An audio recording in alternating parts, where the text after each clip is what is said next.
Hi, this is Susan from Worldpeacefull, and I'm going to read you a poem called Ancestral Leaves, which I gave to an Indigenous man.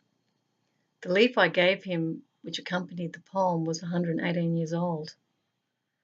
I can recall in Vietnam, actually, finding a leaf off a Bodhi tree, and I wrote a poem in thanks to a woman who was kind to me at the hotel. I actually had an electric shock when I tried to plug my computer in, and I was very upset. And the management of the hotel were very unsympathetic. But I met this lady by chance in the foyer, and I ended up writing her a poem, and I gave her a Bodhi leaf from the Bodhi tree, which is a simple symbol of Buddha. So that was a very beautiful moment. She actually took me for dinner when I didn't have much money at that time either. I've had a lot of wealth in my life, real wealth. So this is the wealth I gave to this man. It's called Ancestral Leaves. The powerful Indigenous mantra is identity with country, with land, with nature, with spirit. For to walk and leave a small footprint is the greatest testimony to peace and the encyclopedia of knowledge within bush wisdom. Preserves the environmental movement, for each can hold hands and learn and remember that we are all one land, one people, one heart. For that can be seen clearly, for we are the tree of humanity, and you and I are one leaf. For each of us can give shade or cast a shadow. I am choosing to share. I am choosing to care. For I respect diversity and embrace difference within unity, as friends, as family. This leaf is 118 years old, and I give it to you as a peace treaty, as a peace offering. For I can say sorry as I feel the pain, but really I want to say go for it. Leave the past behind. Await the leaf to drop to the ground. For when it is ripe, all will be forgiven. For our greatest power is truth, in reconciliation, in affiliation, in participation. For our world is great because of you.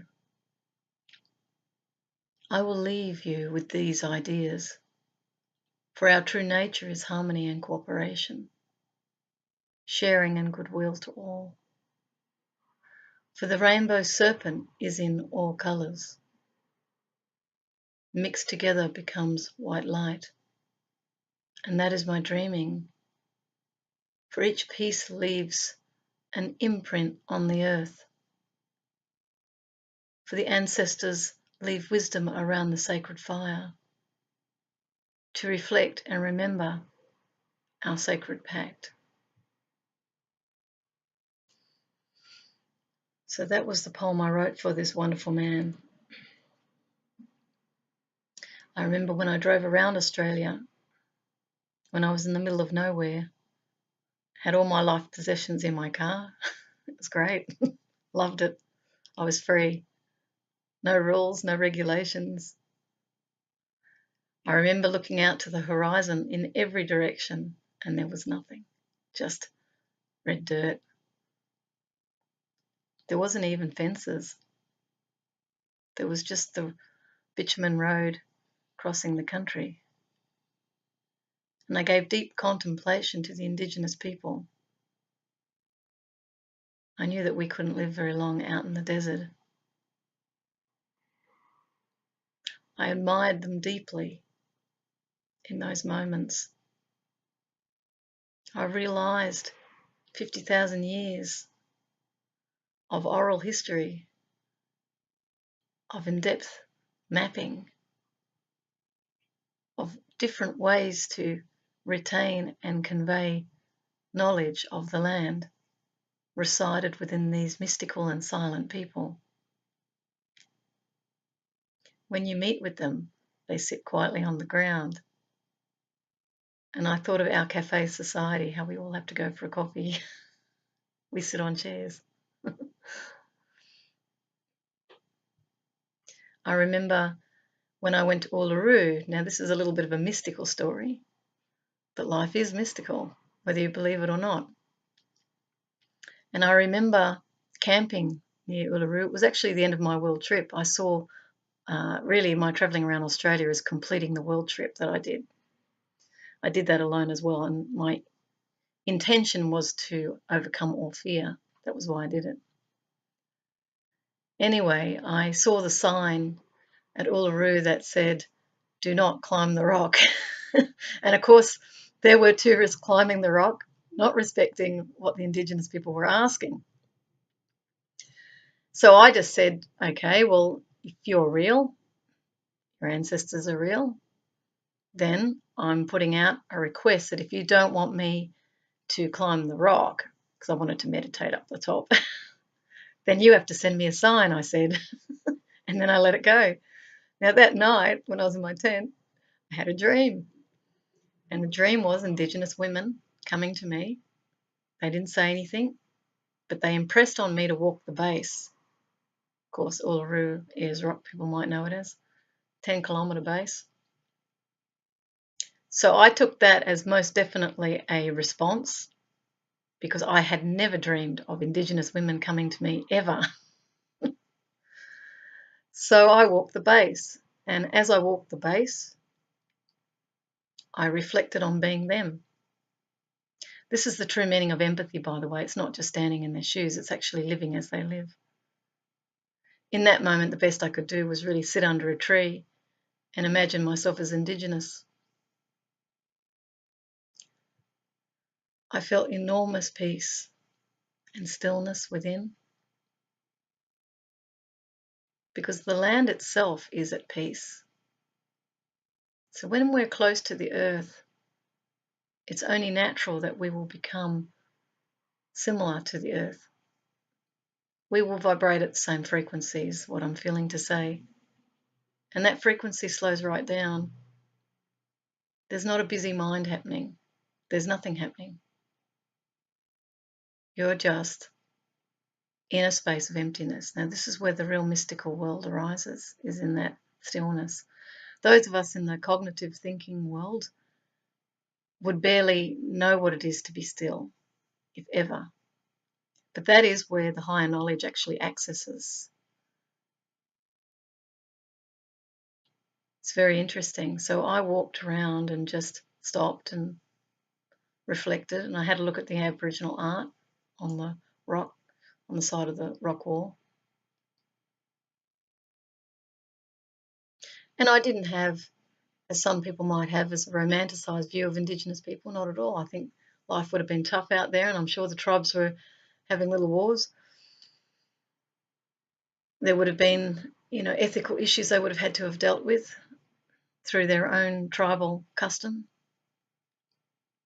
So this is not an idealised view, it's just a sense of reflecting on a people with vast knowledge, as vast as the country itself. And when you look up and see the eagles flying over, the wedgetails, and when you see the lizards scampering around, and you go to some of their sacred sites, I went to Devil's Marbles in the Northern Territory. That was like, coming to a new planet. These were the huge sandstone rocks that were round, and they looked like pebbles. They looked like giant pebbles that had been plonked, is the only word I can think of, in clusters. It looked very strange. And this was, a sacred space where I think it was secret women's business, I think, from memory. The Olgas, or how's it go, Catatuja. The Olgas are actually connected to Uluru. There's an underground connection. It's a big mountain system. Now, when I saw that configuration of rock, that looked like a moonscape. There were huge, big, round holes in it. It looked like a lunarscape. You could actually film something from there. There was a majesty about it and a sense of reverence as well. Kings Canyon was also an amazing place. And they had what they call the Garden of Eden in there, where there were actual plants from 100,000 years ago. I picked up a rock, which I called my philosopher's stone, and I ended up giving that to my father. I told him if he rubs this rock, there's magic. And to my amazement, my dad's very conservative, like he's not into the magic at all. When I saw him, I said, "Do you still have the rock?" Because it had lichen. It looked like a little mountain. And he said he did. And he said he rubs it. He gets people to pat it. Maybe it was a pet rock after all. But yeah, that experience travelling Australia, I've had many experiences at Wave Rock in Western Australia as well. Just this really deep sense that we don't even know our own country. The Indigenous have an idea, but even they're starting to lose the knowledge because of their indoctrination into the Western culture.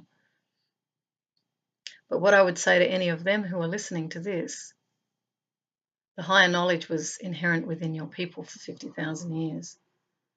The knowledge you've taken on with the Western society whilst you've had to do it in order to be able to converse with people very different from your ancestral past, their knowledge was not as high as yours. You had real knowledge of your true nature, and that is the highest knowledge. The rest of it is interesting in that we get to explore our solar systems through probes and satellites, and we can drive around in cars, and we have all these technologies. And that, I guess, was the human exploration of life outside itself. But the real knowledge is the words that are coming to me is feminine. It's the feminine. I'm not saying females, I'm saying the feminine, which is the receptive. It's the nurturing. It's the connectedness with nature. Yeah, that's where deeper truths arise in a very different way, because nature doesn't speak the same language as us. We are learning to speak the language of nature. It's the other way around. And the energy that has created all of nature is of great interest because we have come from the same source. So the poem I've read out is really about letting go of the past, and I have spoken with elders recently who have, of their own volition, indicated to me that it's now time for unity, and they're quite right. They are saying it's time to drop the past. It's time to move from the pain and the suffering and the feeling of being a victim to a new vision of who you really are, which is one with nature. We're all nature, so it's one with everybody. The oneness is really about seeing ourselves in each other all over the world. This is the reunification of humanity with itself. We are same but different, but we are more similar than different. When you look through the prism of love at each other, you will only see a reflection of family. When you look through critique or superiority or inferiority, or from a various cultural perspective, and you look at the other as less, then you're coming from ego. And that is not oneness. The unity means it's time to come home. And that is where we're all heading. And we're going to converge at the same time. So we are indeed each other's brothers and sisters. So that's my message to the Indigenous people, not only here in Australia, but all over the world. And I thank you for your unbelievable contribution to awareness that we are one with nature. I'm sure nature is thanking you right back. So I send you peace and love and unity. Bye.